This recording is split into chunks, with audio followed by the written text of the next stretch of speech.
Nabi SAW mengatakan dalam hadis yang sahih, haqqul muslimi 'alal muslimi sit. Haqqul muslimi 'alal muslimi sit. Hak seorang muslim atas orang muslim yang lainnya. Saya punya hak atas muslim yang lainnya. Apa itu? Ada 6 perkara. Pertama, idza laqitahu fasallim alaihi.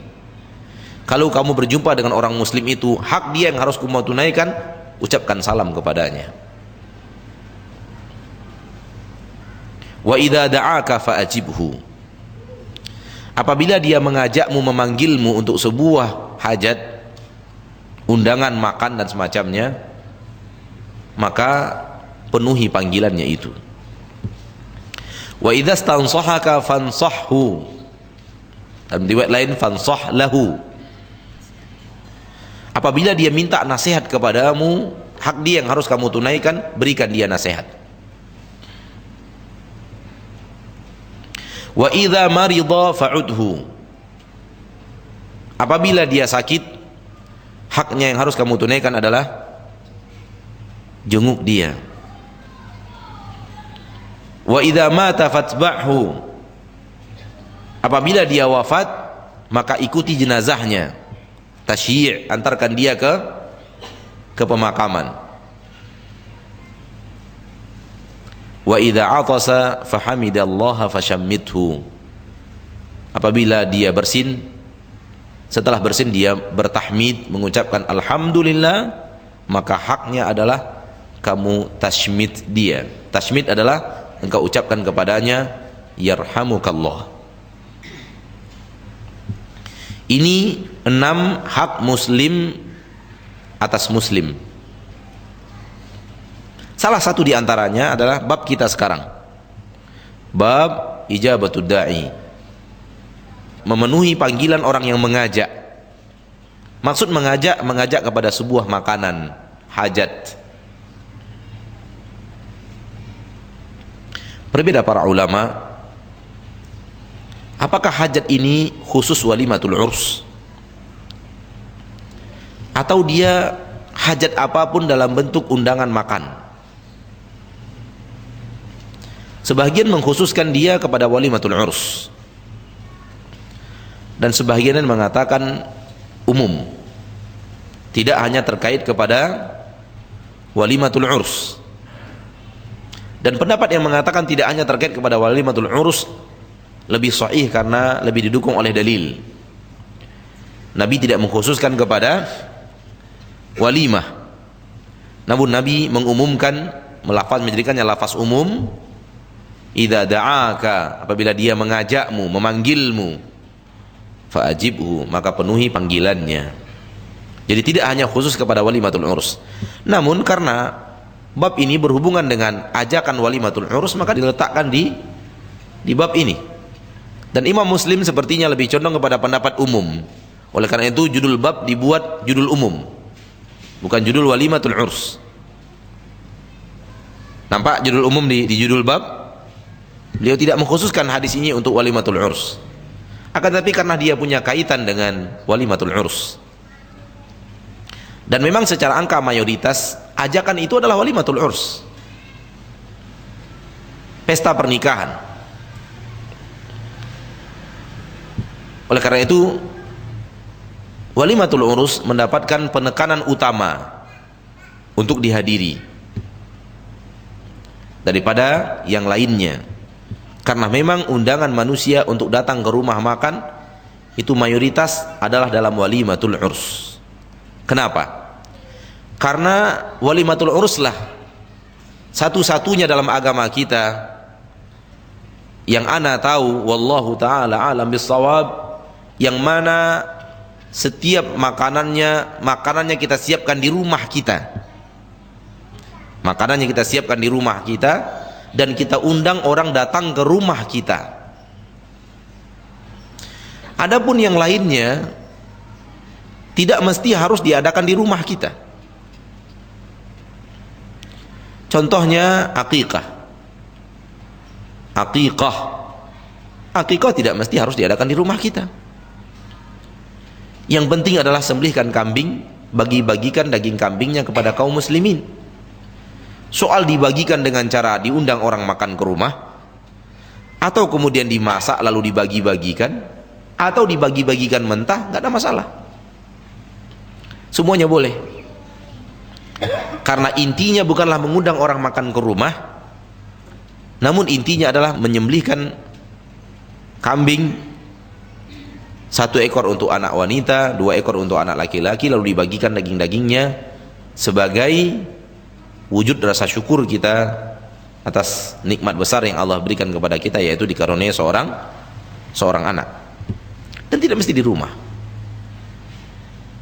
Oleh karena itu, yang punya dana terbatas untuk akikah misalnya, seperti yang sekarang sudah dilakukan oleh banyak kawan-kawan kita, alhamdulillah, yang mulai sadar kepada keharusan berakikah bagi yang mampu, namun dia terbatas dalam dana, dia sembelihkan, dia masakkan, setelah dibagi-bagikan. Setelah itu dibagi-bagikan. Namun walimatul urus memang keadaannya di rumah kita diadakan acaranya, karena yang sedang berbahagia adalah tuan rumah. Yang sedang berbahagia adalah tuan rumah secara umum, maka disunnahkan untuk diadakan di rumah seperti yang telah kita pelajari dari bab-bab walimatul urus. Dan kita tambahkan lagi dan ingin kita ingatkan lagi, sunnahnya adalah di rumah mempelai laki-laki. Sunnahnya adalah di rumah mempelai laki-laki, bukan di rumah mempelai wanita. Itu sunnahnya dalam agama kita, karena memang di dalam agama kita wanita yang diboyong ke rumah laki-laki, bukan laki-laki yang diantarkan ke rumah wanita. Itu terbalik. Itu terbalik. Walaupun yang terbalik ini banyak dilakukan orang sekarang di negeri kita terutama, itu salah, terbalik. Yang benar adalah wanita yang diantarkan ke rumah laki-laki. Rasulullah SAW bersabda, kita bacakan hadisnya riwayat Imam Muslim. Beliau berkata rahimahullahu taala rahmatan wasi'ah, haddatsana Yahya bin Yahya qala qara'tu ala Malik an Nafi' an Ibnu Umar radhiyallahu anhuma qala, berkata Ibnu Umar, qala Rasulullah sallallahu alaihi wasallam, telah bersabda Rasulullah sallallahu alaihi wasallam, idza du'iya ahadukum ilal walimati falyatiha, apabila salah seorang di antara kalian dipanggil untuk sebuah walimah. Di sini tegas untuk walimah. Falyatiha, maka hendaklah dia mendatangi walimah itu. Soal hendaklah mendatangi ini perkara yang sepakat para ulama. Namun apa hukumnya? Wajib, mustahab? Karena di sini ada amr, ada perintah. Kaidah di dalam perintah, al-aslu fil amri lil wujub. Hukum asal dalam sebuah perintah menetapkan hukum wajib. Illa bidalilin yasrifuhu anhu, kecuali ada dalil yang menyelewengkan, memalingkan maknanya dari hukum wajib. Maka kalau ada perintah dari Nabi kita tercinta SAW, hukum asalnya wajib. Al-aslu fil amri lil wujub. Hukum asal pada sebuah perintah adalah untuk wajib, untuk hukum wajib, penetapan hukum wajib. Kita butuh dalil lain dari dalil-dalil syar'i untuk memalingkan hukum wajib ini kepada selain wajib.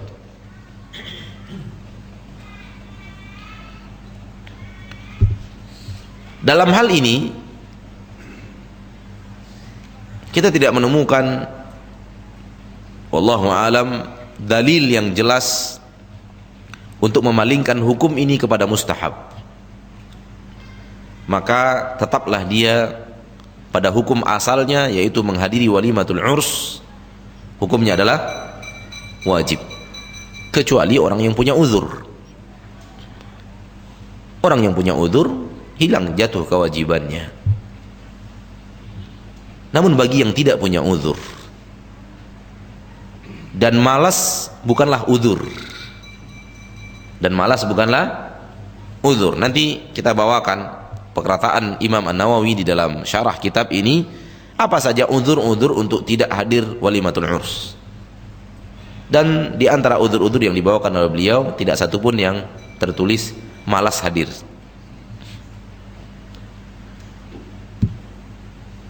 Intinya adalah hukum asal daripada menghadiri walimah adalah wajib,